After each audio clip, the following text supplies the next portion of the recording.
le flash d'information.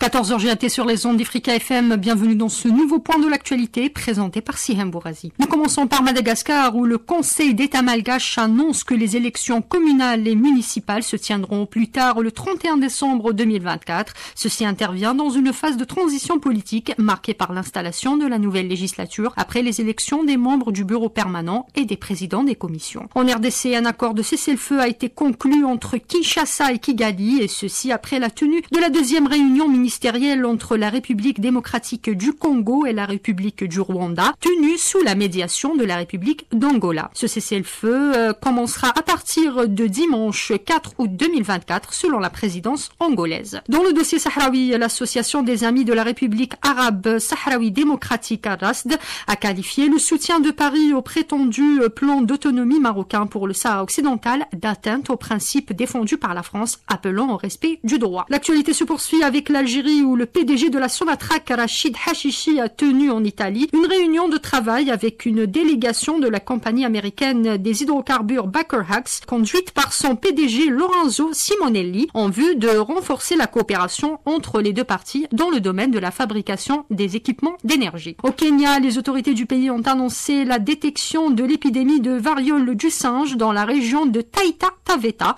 au sud de Nairobi. Selon la secrétaire principale du ministère de la Santé kenyan Marie Mutoni, cette maladie avait été identifiée chez un particulier en route vers le Rwanda. Les Kenyans sont appelés à présent à respecter les mesures de santé publique pour se protéger de cette maladie.